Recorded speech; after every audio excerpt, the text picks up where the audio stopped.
আমার এই দেশি জবা গাছটায়, এই জবা গাছটায় দেখো খুব বেশি খরচ আমি করি না সেটা।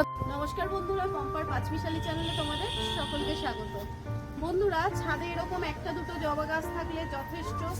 এই জবা গাছগুলো দেশি জাতের জবা গাছই আমি বেশি পছন্দ করি।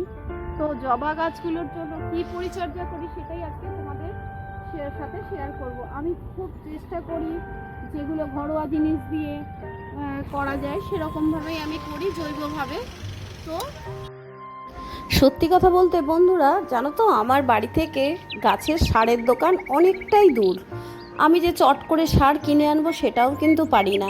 তো আমি চেষ্টা করি এইভাবেই যে ঘরের যা জিনিস আছে, ঘরের ফেলে দেওয়া জিনিস, মানে সবজির খোসা ফোসা হেনা তেনা এইসবের জল, এইসব দিয়ে আমি কিভাবে ফলনগুলো বাড়াতে পারি, ফুল বলো ফল বলো সবজি বলো। তো আমি সবসময় চেষ্টা করি ঘরোয়া জিনিস দিয়েই করার। কি ঘরোয়া জিনিস দিয়ে আমি এইভাবে ফুল পাচ্ছি সেটা আজকে তোমাদেরকে আমি জানাতে চাই। হ্যাঁ, তো এই ফুলটা একমাত্র বিনা খরচে করেছি। এই গাছটাও কিন্তু একজনের বাড়ি থেকে একটা ডাল কেটে এনেছিলাম, সেই ডালটা কেটে এনেই বসিয়েছিলাম, যার ফলেই দেখো প্রচুর চারাও কিন্তু আমি নিজে সাইড দিয়ে দিয়ে দেখো করে ফেলেছিলাম। অনেক চারাও হয়েছে আমার। আমি কিন্তু চারা টারা সবাইকে দিতে খুব ভালোবাসি। যদি কারোর লাগে আপনারা এসে কিন্তু নিতে পারেন। আমার এই গোলাপি জবাটার কিন্তু অনেকগুলো চারা আমি তৈরি করে ফেলেছি এই বছর বর্ষায়, যেহেতু বর্ষা বেশি ছিল করতে সুবিধা হয়েছে। জৈবভাবে তুমি যদি গাছ করো তাহলে তোমার গাছ কিন্তু অনেক দিন থাকবে। যত তুমি রাসায়নিক সার দেবে তত কিন্তু তোমার গাছের ক্ষতি হবে। তো এটা তোমরা অবশ্যই মাথায় নিয়ে নাও যে এখন গাছ করব সব জৈবভাবেই। রাসায়নিক সার টাকা দিয়ে করলে পরে অনেক ফুল হয়, অনেক ফল পাবে, কিন্তু গাছটা কিন্তু বেশি দিন থাকবে না। গাছটাকে বেশি দিন আমরা রাখার জন্য আমরা কিন্তু চেষ্টা করব জৈবভাবে সাধারণভাবে করার। হ্যাঁ, যতটা কম খরচে করা যায়। খরচ বেশি তো অনেকেই করতে পারে, কিন্তু কম খরচ করে গাছ করা যায় সেইটাই তোমাদের আজকে বলবো। দেখো, এটাও তো দেশি জবা, লাল, তোমরা সবাই জানো। ওটা গোলাপি, এটা লাল। তো আমার সব গাছেই প্রচুর ফুল হয়।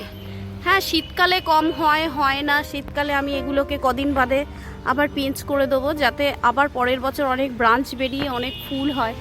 তো এইভাবে গাছ করলে পরে তোমাদের অনেক ফল ফুল হবে। তো বন্ধুরা দেখো, ঘরোয়াভাবে আমি প্রথম যে জিনিসটা করেই থাকি সেটা হচ্ছে পেঁয়াজের খোসা। এই পেঁয়াজের খোসা আর এই কলার খোসা, এগুলোকে আমি সবসময় ভিজিয়ে একটা তরল সারের মতন তৈরি করি। যেই তরল সারটা গাছের জন্য অমৃত খাবার। তুমি এইগুলো যদি দাও আর একটু গোবর সার দাও, তোমার আর কিচ্ছু লাগবে না। এটা হচ্ছে একদম গাছের জন্য দারুণ খাবার। তো এইভাবে আমি এগুলোকে ভিজিয়ে রেখে দিই। আর চেষ্টা করবে তোমরা একটা রাত অন্তত ভেজানোর জন্য। তুমি এক রাতের জায়গায় যদি 2 রাতও ভেজাও তাহলেও কিন্তু কোনো সমস্যা নেই, কিন্তু এক রাত তোমাকে ভেজাতেই হবে, কারণ এর থেকে যে নির্যাসটা বেরোবে সেটা গাছের জন্য ভীষণ ভালো। পেঁয়াজের খোসা, কলার খোসা, এর মধ্যে প্রচুর পটাশিয়াম পাওয়া যায়। অনেক খাদ্যগুণ পাওয়া যায়। তার মধ্যে যেটা গাছের ফুল ফোটাতে বিশেষভাবে সাহায্য করে সেটা হচ্ছে পটাশিয়াম আমাদের। তো এই পেঁয়াজের খোসায় আর কলার খোসাতে প্রচুর পরিমাণে পটাশিয়াম আছে, যেটা গাছের ফুল বেশি আসাতে সাহায্য করে। তো যাই হোক, এটা দেখো পরের দিন চলে এসেছি আমি। পরের দিন দেখো প্রায় বলতে গেলে কত ঘন্টা বলবো, প্রায় 20 ঘন্টা মতন ভিজেছে। হ্যাঁ, এটাকে এবার আমি ছেঁকে নিয়ে গাছের গোড়াতে আমি দেব।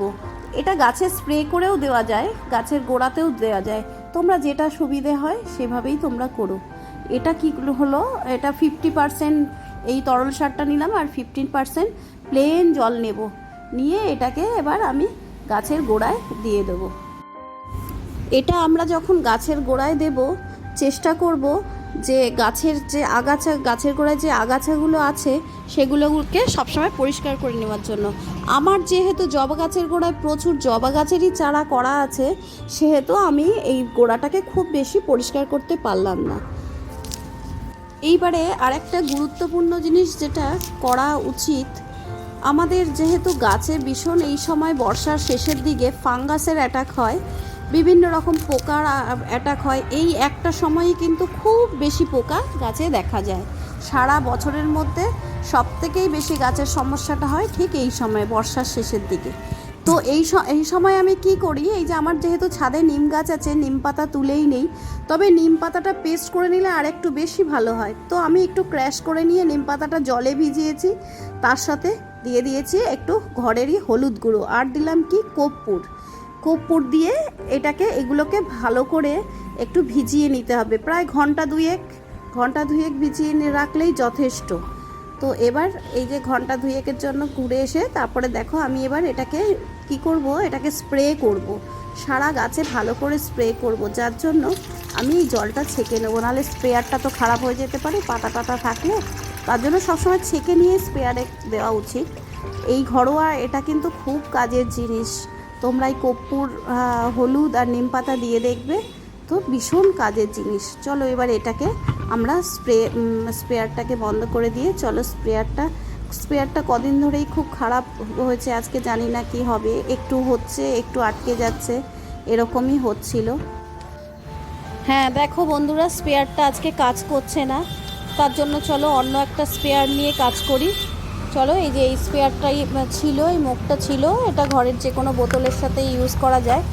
তো এটা দিয়েই আজকে গাছটা ভালো করে স্প্রে করে নেবো, এমনভাবে স্প্রে করব গাছটা যেন পুরো ভিজে স্নান করে নেয়। আর এই স্প্রেটা মানে এই হলুদ, নিম পাতা আর এই কর্পূরের এই জলটা দিয়ে তোমরা সবসময় বিকেলবেলা স্প্রে করবে, এটা কিন্তু দিনের বেলা সকালবেলা স্প্রে করলে ভালো কাজ হয় না, সবসময় এটা চেষ্টা করবে রাতের করার। আর হ্যাঁ, পরপর কিন্তু অবশ্যই 3 দিন 4 দিন করতে হবে। তুমি পরপর যদি টানা 1 সপ্তাহ করো তাও কোনো অসুবিধা নেই, একবারে টানা করলে পরে দেখবে আর পোকাটা একেবারে সারা বছর হচ্ছে না। তুমি একদিন করে যদি মাঝখানে বন্ধ করে দাও সেটা ভালো হয় না, তার জন্য এটা টানা তোমরা করবে, টানা স্প্রে করে দেখবে একদম ছোট ছোট ফাঙ্গাসের অ্যাটাক তো হবেই না। দেখবে এই সময় না জবা গাছে কিরকম কালো কালো একদম ছিটছিটে মতন একটা দাগ আসে, ওটা কিন্তু একটা ফাঙ্গাল প্রবলেম।